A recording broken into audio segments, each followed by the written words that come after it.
It's pretty straightforward. Nope, I'm going to let you cover that. All right. Well, without further ado, let me introduce you. Let me make sure my recording has started. It has. To Mike Claudio, owner of Win Rate Consulting. And I've met Mike, what, 2 years ago now, Mike, at one of the NARI events. And it's been great to get to know him outside of just a national convention. He is a member of the NARI Greater Charlotte chapter.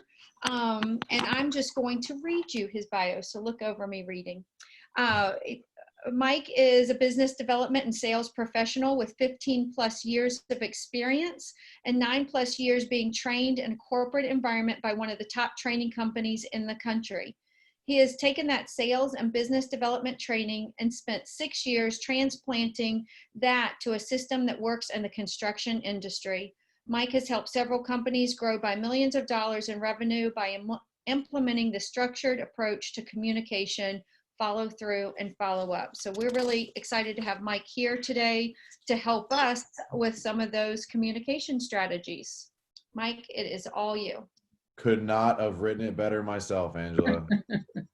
Thanks. But yeah, so I mean, I appreciate you guys having me on. I mean, you guys have probably zoomed out to an extent at some way, shape, or form at this point. So I'll try and keep it somewhat entertaining today and not just drag on through a PowerPoint presentation. But for some of the Long Island folks, this is going to be somewhat of a repeat. Part of this presentation is things I covered when I came to your chapter, which was the last live event I did before the shutdown, which was a really great event that I did with Regina up there. But overall, today we're going to be talking about differentiating yourself through powerful communications, then blending that with kind of initiating and keeping a strong culture within your organization, because both things are imperative to keep a consistency and long-term and just general business happiness, we'll call it, and scalability over time.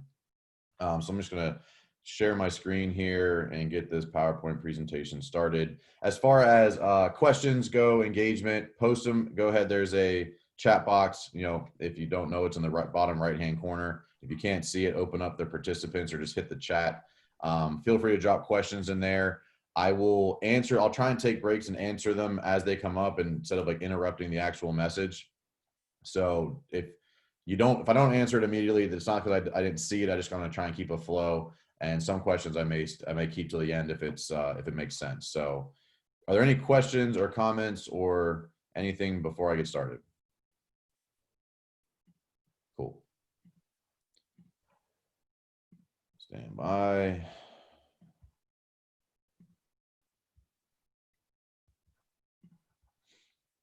All right. Can everybody see that? Okay. All right. So what we're going to talk about on the first part of this is what to do before, during, and after sales calls, specifically around communication to differentiate yourself from your competition. I'm going to tell you a quick story about finding your Diane. So for me, Diane was an executive vice president at one of the big banks in Charlotte. And she was one of the first major projects I had closed as a salesperson in the remodeling industry. I joined a company out when I left corporate America that was doing about $200,000 to $300,000 a year in gross sales.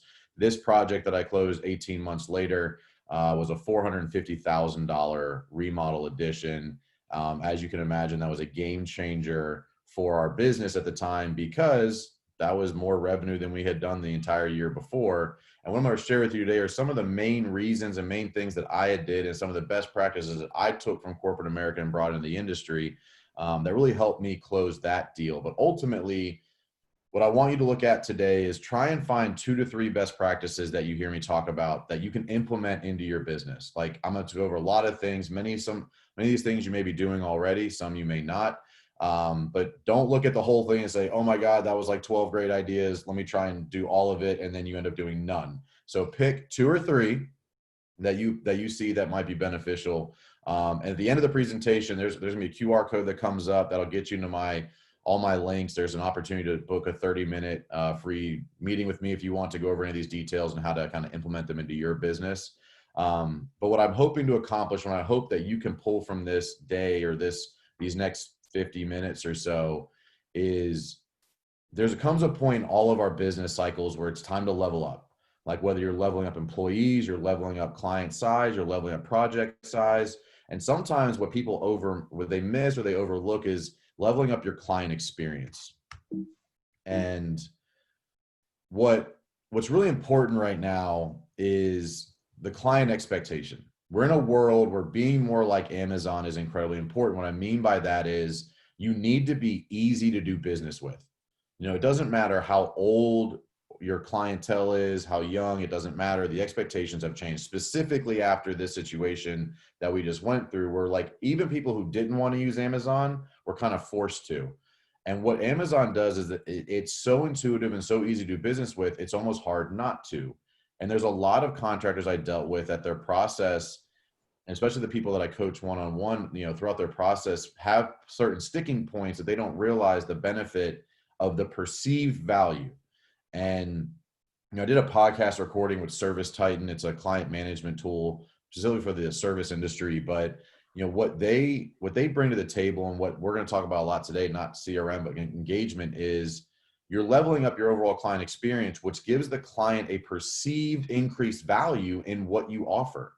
When someone says like, wow, that was a great experience, they're okay spending more for the experience, for the convenience. Like, I always use this as an analogy, but there are people in New York City that will let 3 taxi cabs drive by because they're waiting on their Uber, because Uber has a perceived it's more valuable. It's perceived easier, but they let 3 taxis drive by. So it wasn't faster. And a lot of times it's not cheaper, but it is perceived as more valuable. And for the industry that I kind of came into, like I worked for Verizon Wireless for almost 10 years in different sales and sales leadership roles before I started working for a remodeling company.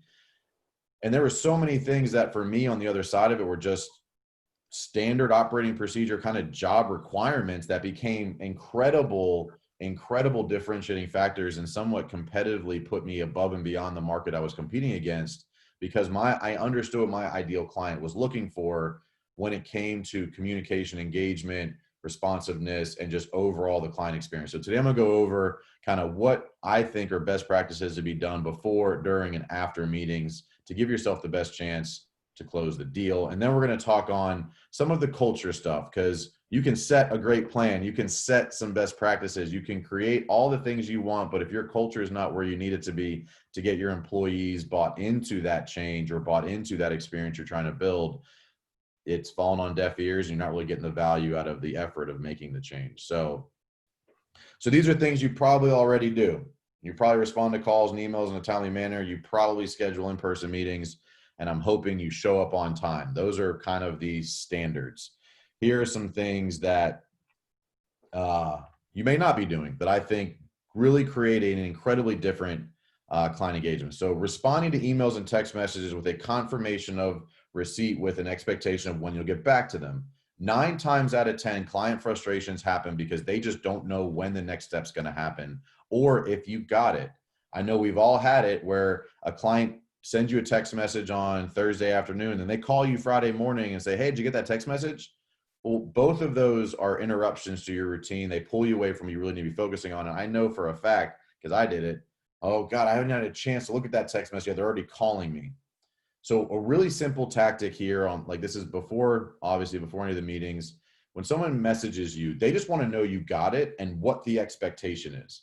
Clients don't get upset when expectations are met. Clients get upset when their expectations aren't met. So a lot of times it's our job to educate them on what the actual expectations are.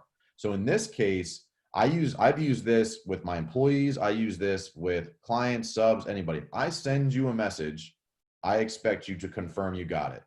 Like, a lot of times it just be got it, because a lot of times, I know it's happened to many people, where you send an email to somebody, you think they got it, but they didn't because it went to junk mail, or they didn't see it, or they have 50,000 unread emails in their inbox, and you just become one of the rest.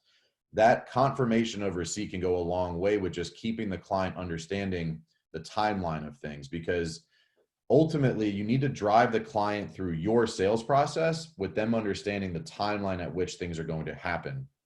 Because if their expectation is you're going to hear back from you tomorrow, and you're thinking I'll get back to that in 2 or 3 days, it's not important, doesn't matter. That disconnect is one of those things that creates that little negative experience that kind of pulls on their overall happiness. And like, that's one of those things that pulls out of that, that client's emotional account, and where that little thing 3 days later, or the 3 months later, blows up in your face because it just adds to the overall pot of things that they were missing, not understanding, or expectations weren't met.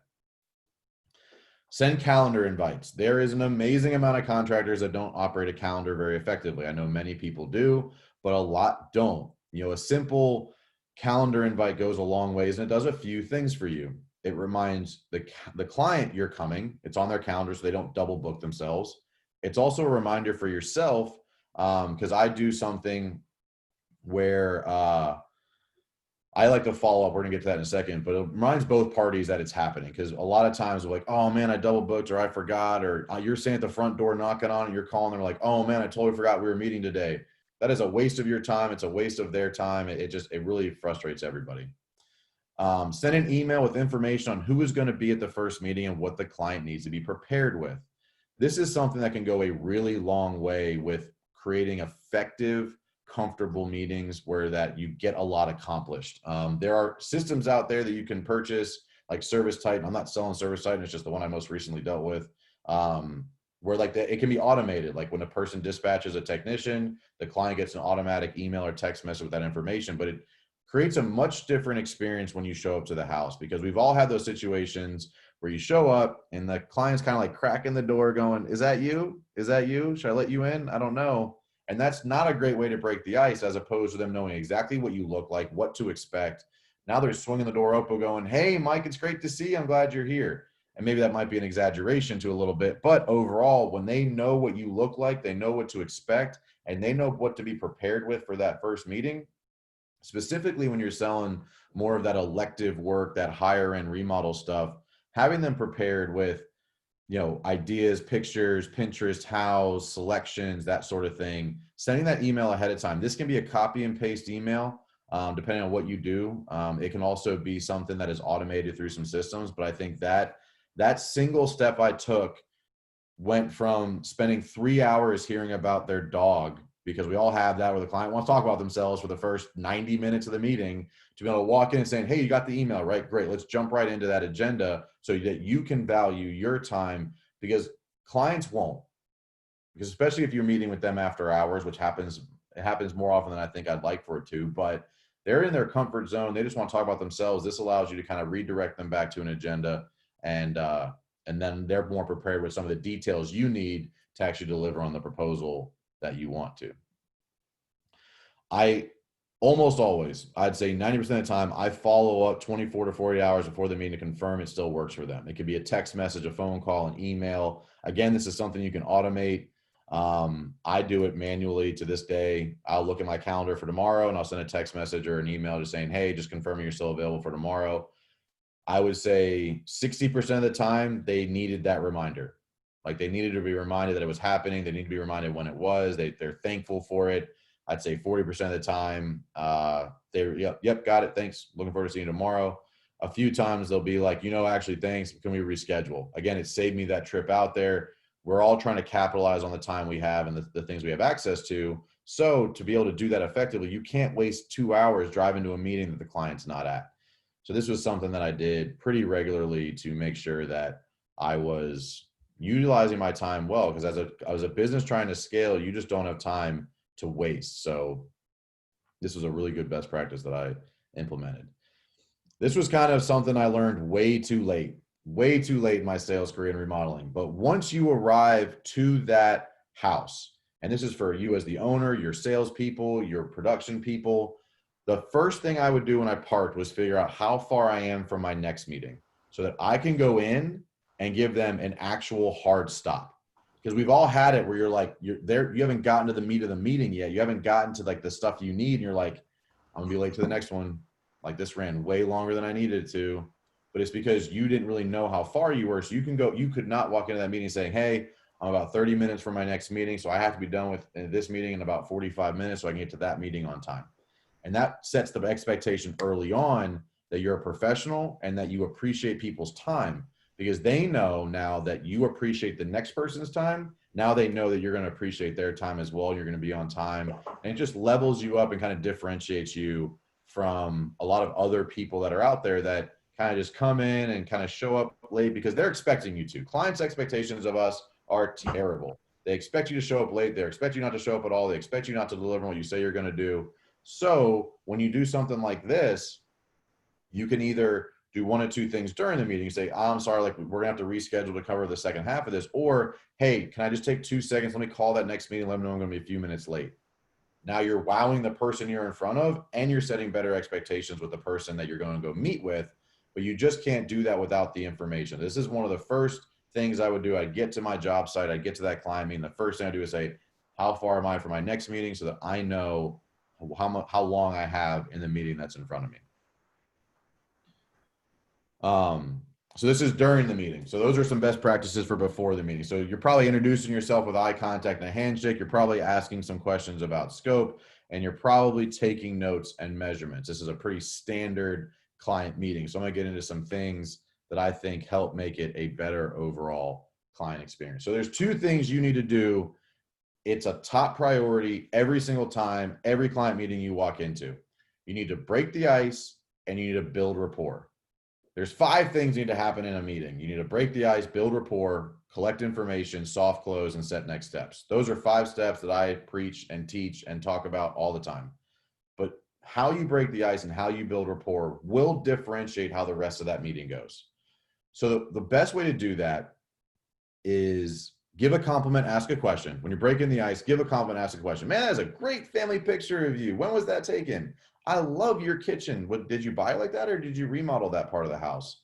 Man, those are awesome shoes. Where'd you get those? Give them an opportunity to talk about themselves, because the minute you do that and people start talking about themselves, their guard starts to go down. It's not me versus, it's, oh, you want to hear about me? Well, let me come out from behind this guard a little bit and talk about me for a little bit. Don't let it go on for 30 minutes, but if you give a compliment, ask an open-ended question, that's the best way to break the ice. But building rapport is something that I think I did really well, that got me kind of into that know, like, and trust factor a lot faster, because I'm sure everybody's heard this, but people buy from they know, like, and trust. They can know you and they can like you, but if they don't trust you, it's gonna be very difficult to close that deal. And I always use the comparison of, we probably all have a friend that we like going and having a drink with, that we know and like, but we would never trust with our money. Like, and that trust factor makes a huge difference when dealing with your clientele, because if they don't trust you, they might like you, and they might know you from a previous relationship, but you're talking about one of the biggest investments beyond buying the house. A lot of the times they have to trust you. So this part of the process allows you to really dig into a lot of and understand things about them. So understand their decision-making process. Before you get into collecting scope, I always like saying, hey, I just want to talk a little bit about your decision criteria and what's going on and some of the priorities you have. Does that work for you? Use the permission base, let them play a role in the conversation, but understand, why are you making the decision now? How do you plan to make the decision? What are you comparing? What criteria are you basing it on? Who's involved in the decision? We've all had that. You think you got to the end, you think you nailed it, and all of a sudden, like, you know what, but I probably need to talk to my husband first, or I need to probably run this by my wife first. And you think you got the deal closed, and you don't realize there's another person that's involved in it. And then, what are you basing your final decision on?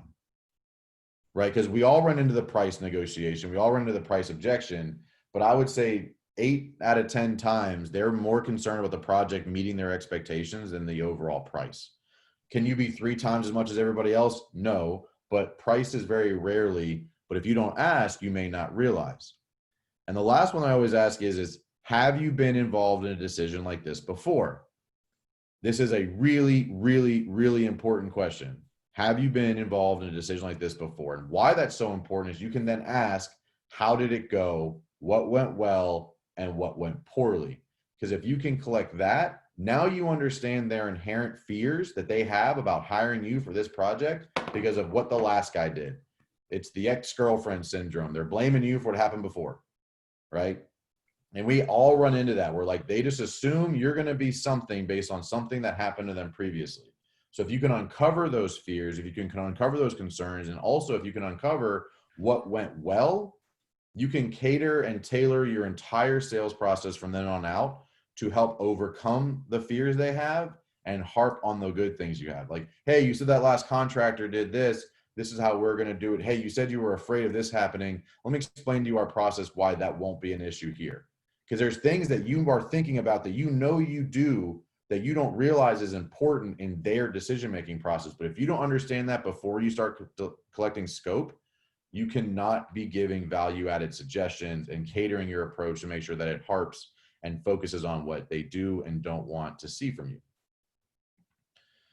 When you're collecting scope, this is where you get to differentiate yourself with your knowledge and suggestion. So clients expect you to push back a little bit. We are not order takers as home service companies. We are there to deliver and solve any problem. Sometimes solving that problem does not look the way they think it will. You know, little things like even details of, they might have said subway tile, but they meant herringbone, right? Like little things like that where they think they know what they're talking about, but don't always do. Pushing back on this and giving some value-added suggestions for the projects, things they may not have thought of, why what they want to do would or would not work. This is important because you don't want to say, yeah, I can quote it that way, and then come to find out later that like, yeah, I never thought that was going to work. Like they expect you to be the expert here. If they knew everything you knew, they wouldn't need to hire you. This is your opportunity to differentiate yourself from your competition based on the suggestions you make. Because I will tell you, there were numerous times that I was the fourth or fifth contractor in the room and I would suggest something like, you're the only one that suggested that. No one else even brought that up. Boom, you've leveled yourself up. You've differentiated yourself. You've now set yourself up to be a little bit different than everybody else. So using permission-based or approval-based questions. When I get to the end of the scope review and I want to recap everything that we talked about, you want to make sure that you understood what they wanted clearly. Decision process, scope, timeline, get their buy-in after each step. Because a lot of times you might not get an apples to apples scope comparison because you might be the fourth or fifth contractor or person that's looked at it. And they're like, I don't remember if they told them that, or did I tell them that, or did I not tell them that? And you might miss key information that because they just forgot to bring it up because they thought they told you and they didn't. So don't just collect the scope information and then just say, great, I'll get you a proposal. Say, hey, I just want to review this with you, make sure I got everything. Hey, so you want to do this flooring in the bathroom looking this way. Is this correct? Great. You want to go this color in the living room, right? Is that right? Awesome. You want to do, you're looking for these features in the kitchen. Am I missing anything there? You'll get the, oh yeah, no, can we do a pot filler over the cooktop? Or man, actually, I'd really like to do the microwave in the island. Little things like that help you present an apples to apples, or at least an accurate proposal on the back end. And this part of the process is where you get to sit down and just have a human conversation with them. So it's kind of a permission-based sales tactic, but ultimately you just want to clarify all of the notes you took, because you might have missed something and they might have missed something, and you don't want to go home, create a proposal, put all those hours in, send it back to them. They're like, they didn't even include the pot filler. Are these people even paying attention? And they might think they told you and they never did. Whether you're right or they're right, they think you're wrong. And that's really not a great place to be in. So getting that clarity on the scope before moving on is a really key step in making sure that you have everything you need to put your best foot forward. All right. This is a life best practice. This is a best practice when dealing with employees. This is a best practice dealing with your wife or husband. This is a best practice dealing with your kids, and especially with clients. I never end a conversation without a defined next step for me and for the other person. Because we've all had those situations, and I say this a lot. I say we all because I don't know all of you and what you're dealing with, but I'm making the assumption at some point in your career, you've sat there and said, should I follow up with them? I don't want to bug them. I'm not sure if they're ready. I'm sure we've all said that at some point. Well, the reason you feel that way is because you didn't set proper next steps before you enter that conversation. And this is where sending a calendar invite comes in really big as well. So you've done everything we've talked about. You've collected scope. You've given suggestions. You've clarified everything. Now you're saying, hey, client, I'm going to get you a proposal on Wednesday of next week. Can I call you Friday at 11 just to check in on you? Awesome. Can I send you a calendar invite real quick just to make sure that it's on both our calendars? Awesome. Great. I'll get it to you on Wednesday and I'll follow up with you on Friday. Looking forward to it. Now they know when to expect something from you and they know when to hear from you. So when you call them at 11 o'clock on Friday, you do two things. You're not worried about bothering them and they're not worried and they're expecting it. So they're more prepared to take the call.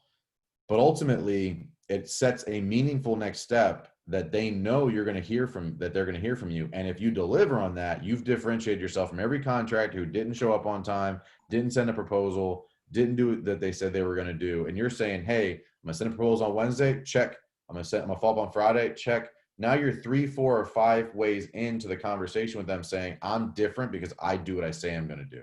And that is your number one competitive advantage in this industry, period. There's nothing else. Doesn't matter how pretty your trucks are. It doesn't matter how well your Instagram looks. It doesn't matter what your client experience looks like.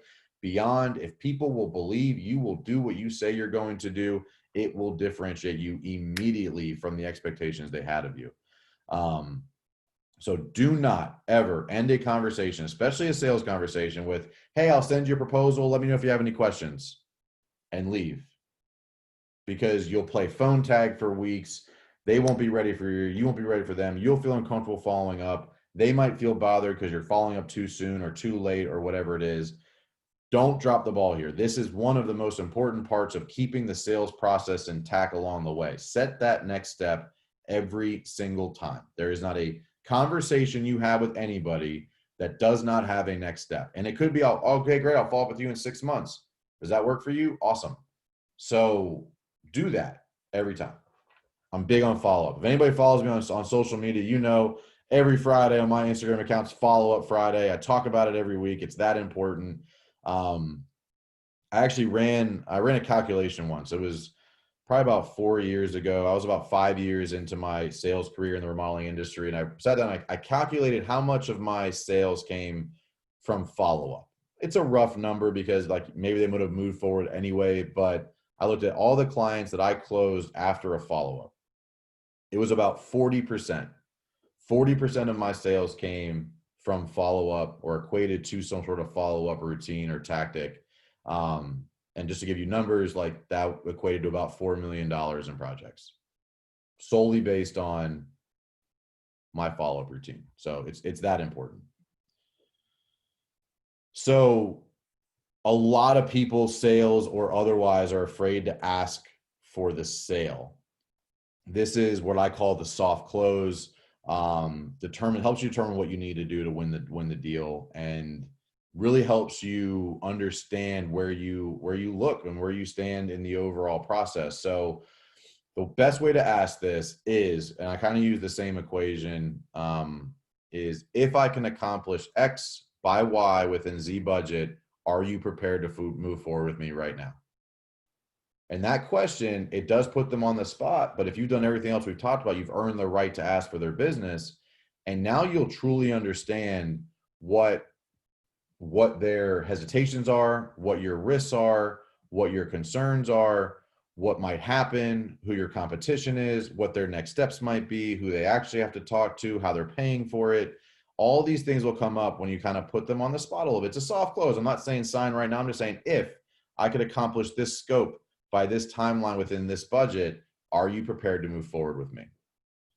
And that right there will give you more information about your likelihood to win that deal than almost any other question you can ask. Is this 100%? There's nothing in sales that works 100%, but this more often than not will help you understand what you need to do and how you need to differentiate yourself and what their decision system process looks like from there, so that you give yourself the best chance to win the deal. Do I do this every time?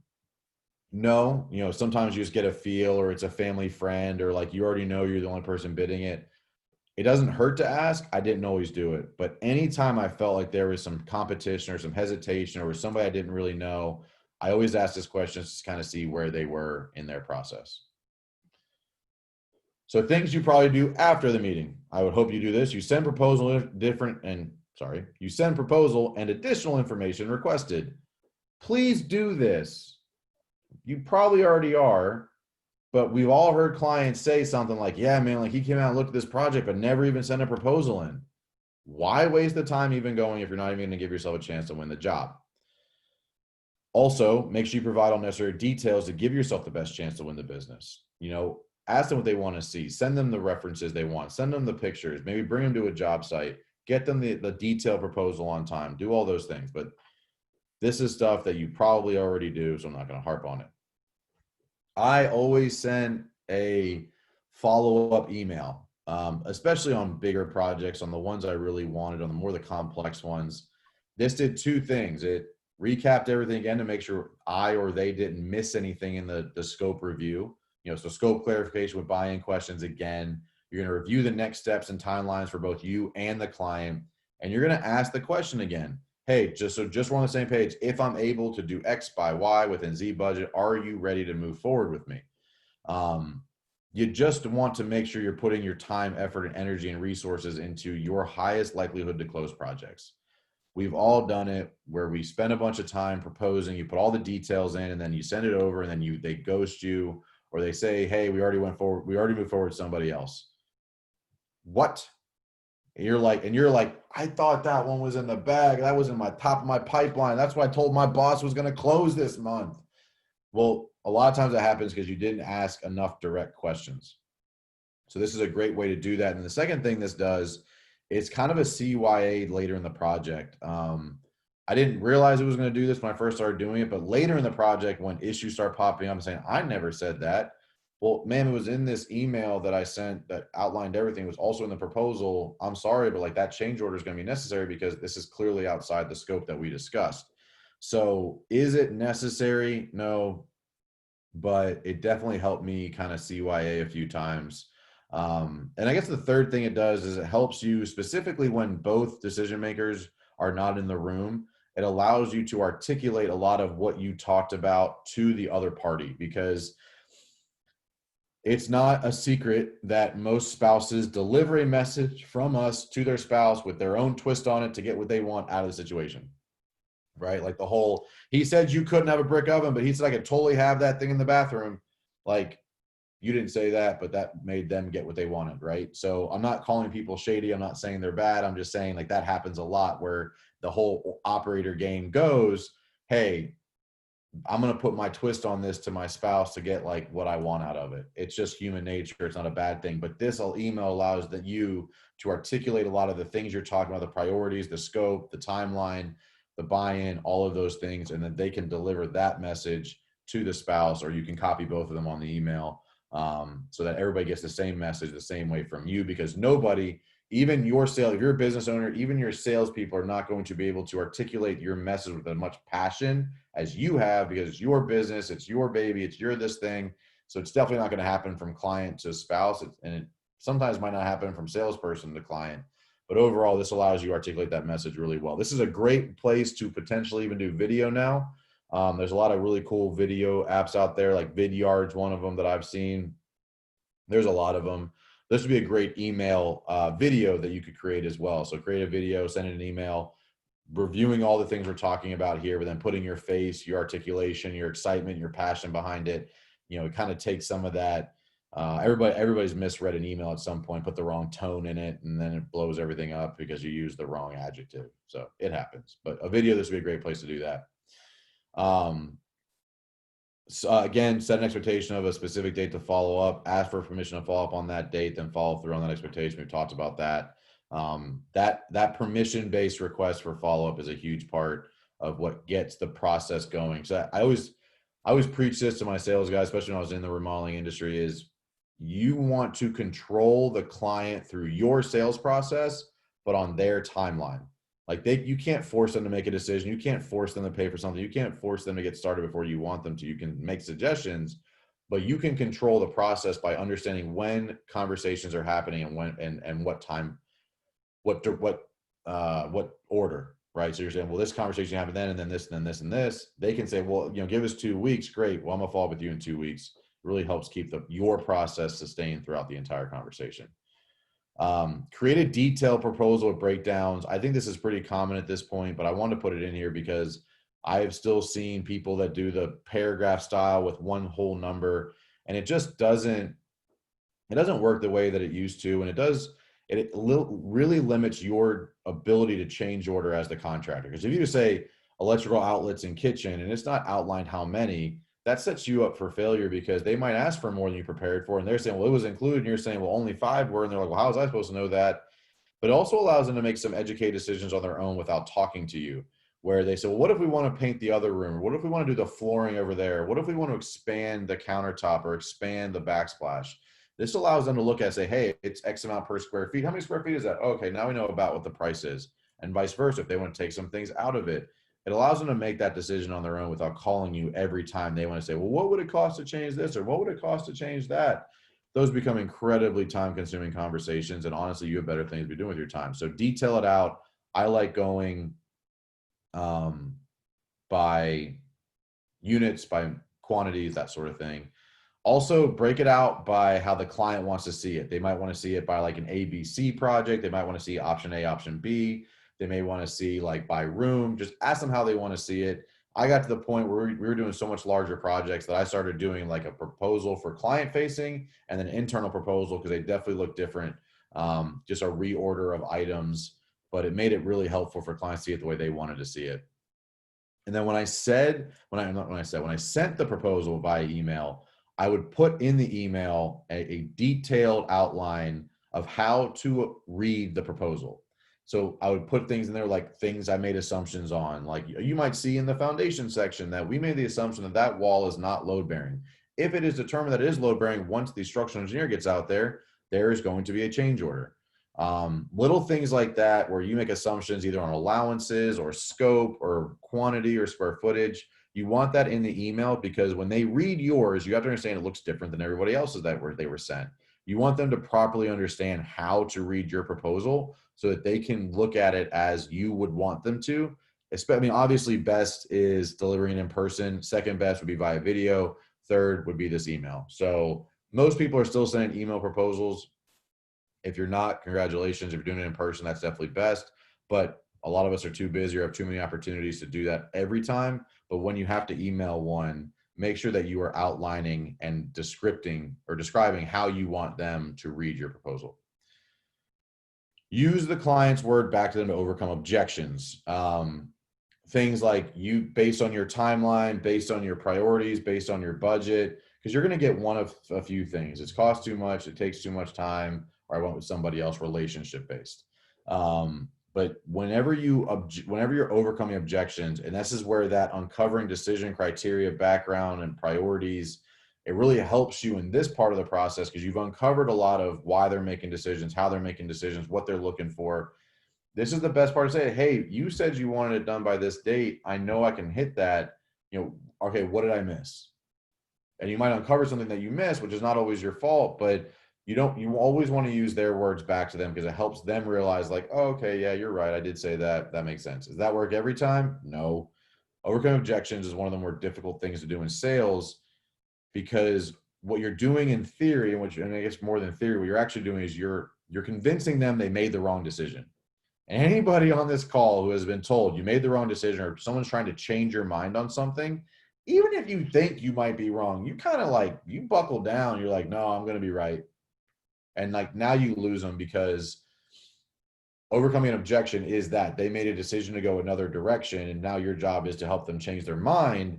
That is not easy to do, but using their words back to them give you the best chance to accomplish that. All right. So what now? On that part of it, like I talked about, take 1 or 2 things from a day, implement them immediately. Bottom line is you have to decide it's time to make a change and then start implementing, learn through those challenges and start getting some more of these conversations and these practices into your business. And honestly, like implementation accountability is one of the hardest things I go through as a business coach in this industry. Convincing people it's time to make a change to their business sometimes is the most difficult part of the task. You have to decide it's time to change. You need to start with your next conversation. So moving into setting the stage for a strong culture. This was something that Angela thought would be really powerful for you guys. So I came up with a few things I want to talk about. Like I could probably spend several hours on this, but I'm going to spend a few minutes trying to stay within the time frame here. And we still have time for questions. But setting the stage for a strong culture really, really starts with having a strong why and a mission statement. It doesn't need to be elaborate. It doesn't need to be incredibly well thought out. It just needs to be something you can do consistently, and something that really, I always, when I sit down and help people through this process, why did you get into the business you're in and why did you start yours? Typically, there was a reason. I wanted to stop this from happening. I wanted to help these people. I was tired of seeing this. I thought I could do it better than the business I was working for.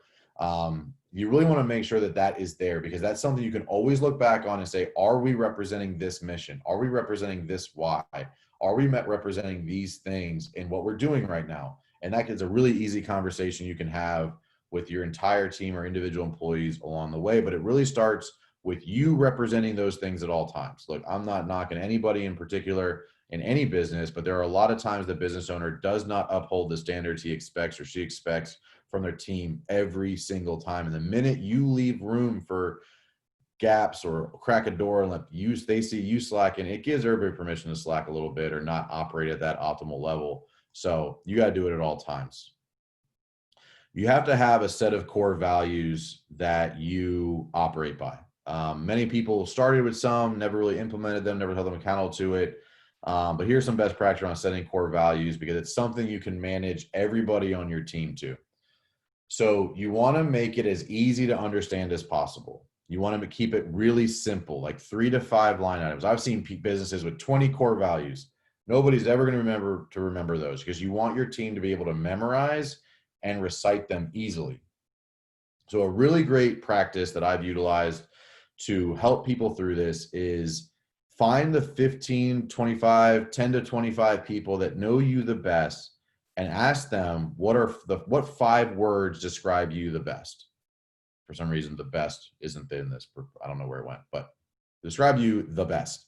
And so what that looks like is basically I'd send an email basically saying, hey, I'm working on setting my core values. You spent the most time around me recently. I want to see, I've used a list of words, pick the 5 words you think match me the best. Or, hey, what are 5 character traits, or what are 5 words that you think would describe me the best? It's a really great practice to get outside of your own head and get some other people's perspective on what those core values should be. So here's what that activity turned into for me. So the 5 words that I when I got all the information back, I had about 25 people to help me through this.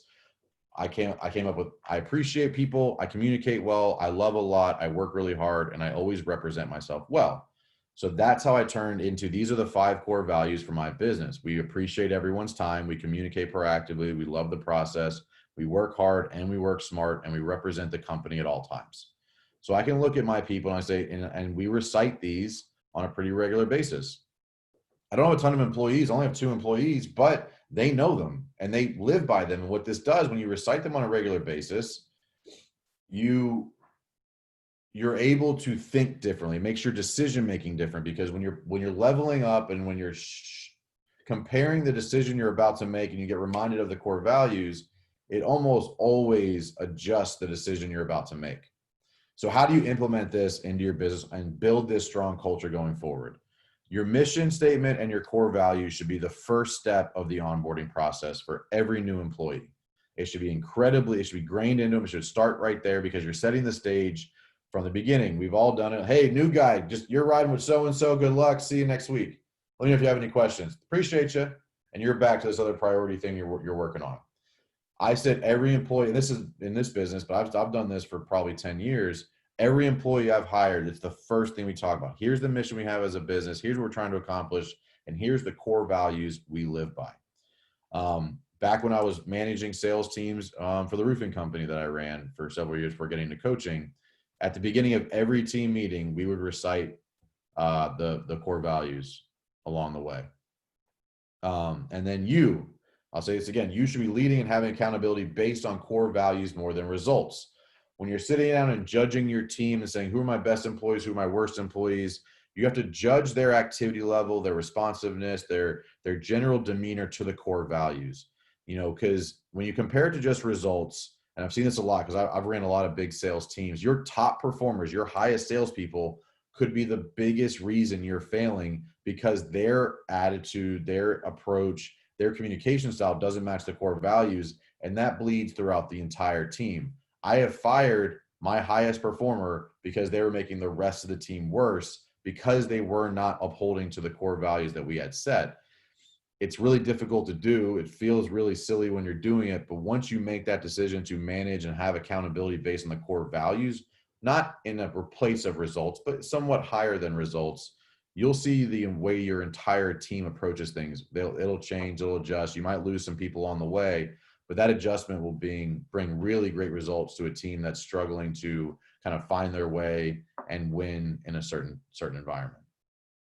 So kind of the last point on this topic is you cannot blindly create good culture. Like, you have to be incredibly intentional and consistent with it. It's one of those things that, like, you can't talk about it this week and then not talk about it for another month. It's not something you can post up on a wall and never look at or talk about. It can't be something that you don't represent at all times, but you have to represent not just in the business, but in all aspects of life. Like, you can be the best person in the business, but you get on social media and you turn into a different person. That just will not work, because people spend more time on social media probably than paying attention to people at work, because they're in other parts of the business, they're in other parts of the building, they're on other job sites, but they'll see them operating on social media, at parties, at events, not just in the ecosystem. But you have to represent the ideal persona that represents and signifies the core values and mission statement at all times. That is the hardest part of doing it, is doing it consistently at all times. But I'll tell you, when you start to when you're thoughtful about it, you make an intent to be consistent with it, it will absolutely change how you make decisions, how you present yourself, how you prepare for meetings, how you prepare for communicating, and all of that. And then hire slow, fire fast. A bad employee will cost you a hell of a lot more than having less employees. We all get scared about losing that person, losing that team leader, not being able to get to all that production stuff. But I'll tell you, one of the best questions you can ask yourself is, what will happen to the culture and the success of my business in 12 months if I keep this person? And what will happen to the culture and success of my business if I get rid of them? And I will tell you, if you're asking yourself that question 9.8 out of 10 times, the answer will always be, I will be in a better place if I get rid of them than keep them. Is it going to be easy to get there? Not always, but it'll almost always pay off for you if you make that decision, because it sets the tone for everybody. So that's what I had for tonight. Try to keep it right on time, just before 5. Wanted to give some time for questions if there is. But if you want to pull out your camera, point at that QR code and click on the link that pops up, that'll get you access to scheduling a meeting with me if you want, and all of my social media and other outlets. It'll pull up my link tree. If you don't have a link tree, it's linktr.ee. One of the main reasons I have that is because on Instagram, you can only have one web link in your bio. You can't put websites elsewhere. So a link tree allows you to have multiple links and sites in one place. So linktr.ee is the website, and you can create your own link tree. It's free and works really well for stuff like this. But that's what I had. Great, Mike. Thank you. Well, that was a lot of information. I appreciate you did a great job moving it forward. I got a few private messages about your presentation style, so good job. I hope that's good. No, it is good. Yeah, you did a great job. Thank you.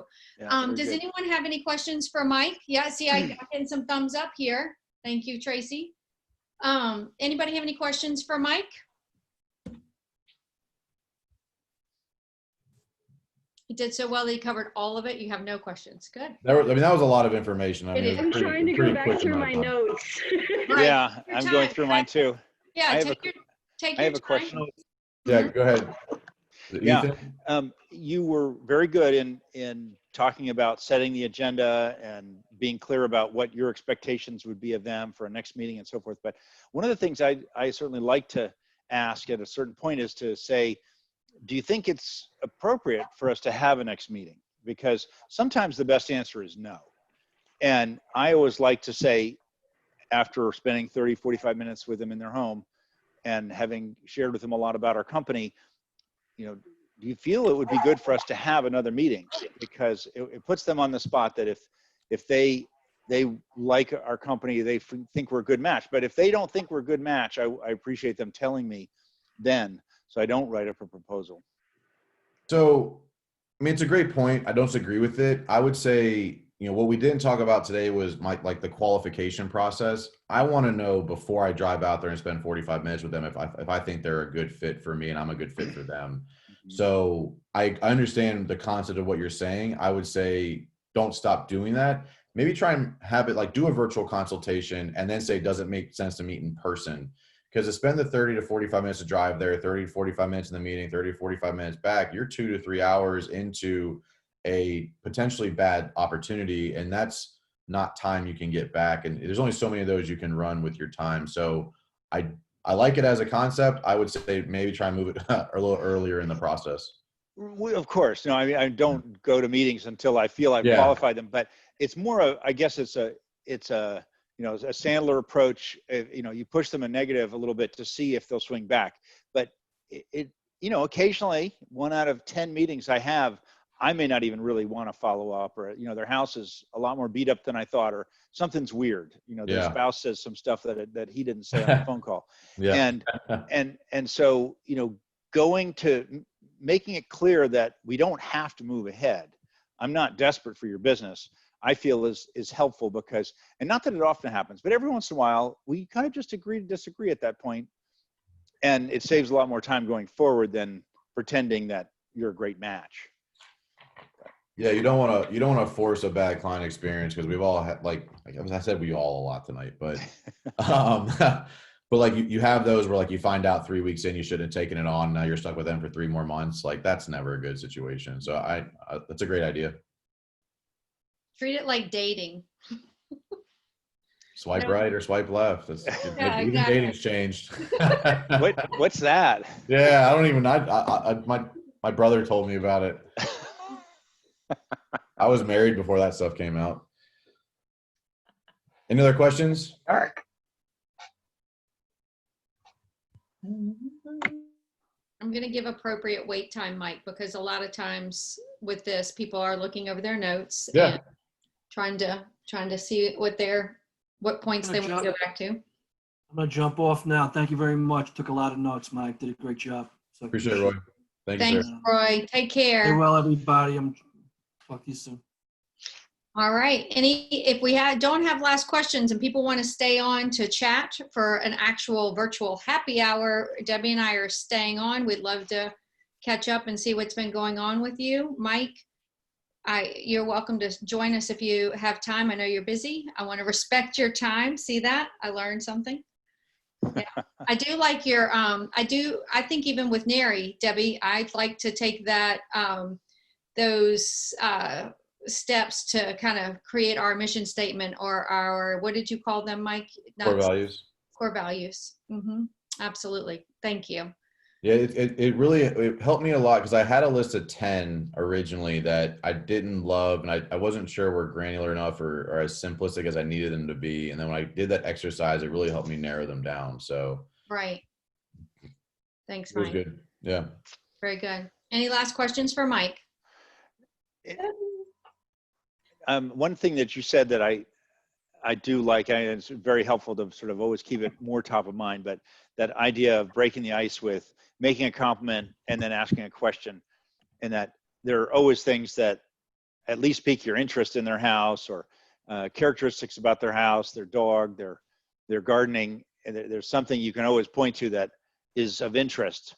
And that idea of going on and building rapport is always critical. We sometimes feel we don't have time for it, or we think they're rushed, or they just want to get to the meat of the meeting. But by all means, slowing down enough to really emphasize 3 or 4 questions like that and listen to them replying. But I like how you said follow it up with a question. It's very helpful. Yeah, I mean, it gets them a little off kilter. I don't want to say it, like gets them out of defensive mode. I mean, like we all have those situations, especially with new clients who haven't dealt with before, that they are just concerned. Like sometimes rightfully, like they probably have been taken advantage of at some point.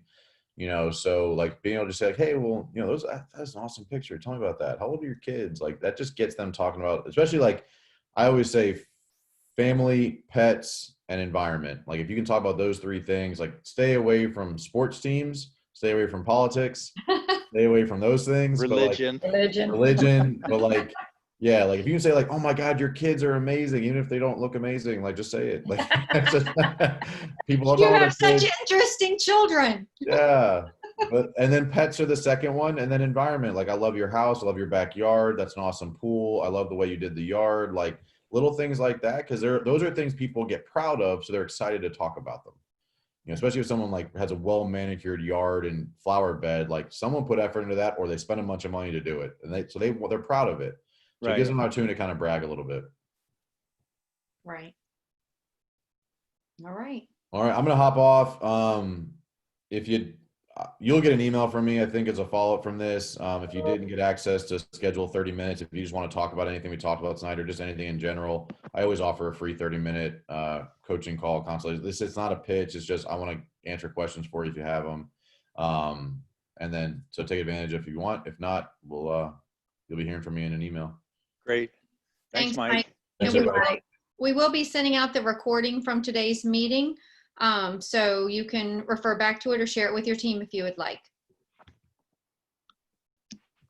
I'm